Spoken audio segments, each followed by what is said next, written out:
Hey familia, today we're going to make a journal and we're going to use these playing cards as the covers. The card is 2¼ inches in width by 3 3/8 in height. I want the journal to sit right at the inside of the edge. I don't want it to be edge to edge. So I'm creasing the sheets here at 3¼ instead of 3 3/8. So it could just be slightly shorter. One 8.5 by 11 sheet will give me 2 separate strips. And I'm looking for the same thing in width. So instead of doing 2¼ I crease at 2 inches, every 2 inches, so that it can sit just right inside of the playing card. Here I am folding in a zigzag pattern. I'm being careful that I fold it straight and that the folds are not slightly crooked, or I'll get like an incredibly crooked journal. I do the same thing for the second strip, and if you notice, each strip will leave an extra piece at about an inch. That extra inch is what we're going to use to hold the covers together. And even though I'm asking you to be very careful with this part, I want you to have fun. So make sure that you're not stressing about it being too perfect. Here I am taking the bone folder and I'm just pressing down on those creases just to tighten those creases up. This is to avoid the journal from opening up too much. As you can see here, the fold is nice and tight. And now all we need to do is connect these two together so that we can get one long continuous strip.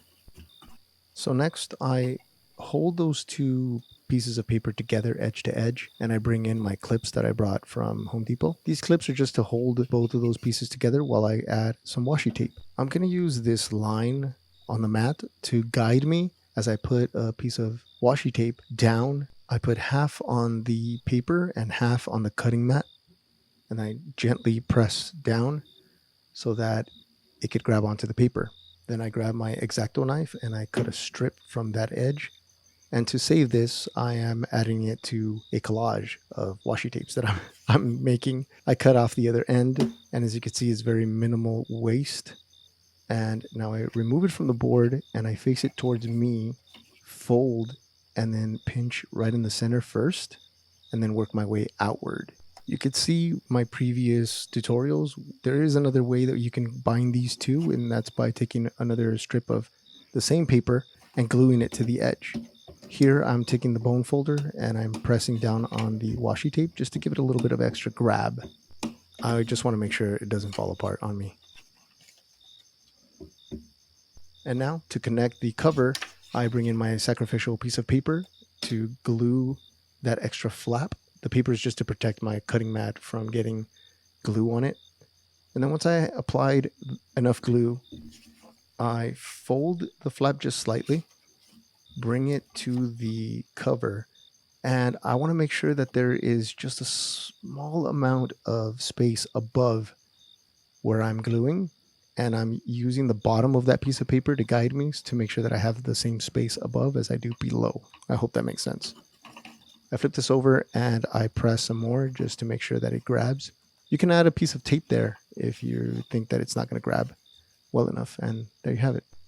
We have our first cover on there. Now for the back part, I made it just slightly easier.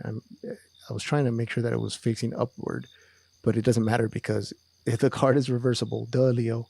I repeat the process and apply some more glue on top of the sacrificial piece of paper. And then this time I fold the entire thing and bring it up against the card and press it down against the table to make sure that everything is even. And then I press. And I think that second one was just a lot easier to make sure that both covers were applied evenly. Add some firm pressure and we are done. This journal is done. But then I started opening it up and I noticed that the cards were getting in the way of fully opening this. And since one of my favorite things to do is to lay this journal flat, I decided I was going to cut off all the edges around the journal. This process could be a little bit nerve-wracking, especially because you're cutting way too close to the actual edge of the journal. But as long as you align the ruler to the journal and then push it out just a little bit, you should be safe. Just remember not to push into the ruler, otherwise you'll push the ruler away from the edge and then you'll get a crooked line. Make sure that you're just using the ruler to guide you down that straight line, and then you're pushing downward, not inward towards the ruler.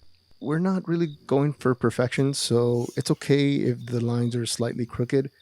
Give yourself a little bit of grace here. And now, even though those corners are not rounded out, I really like how this turned out. It's a great little booklet, and it has the Joker on the outside. If you're enjoying these videos, consider supporting us on Patreon.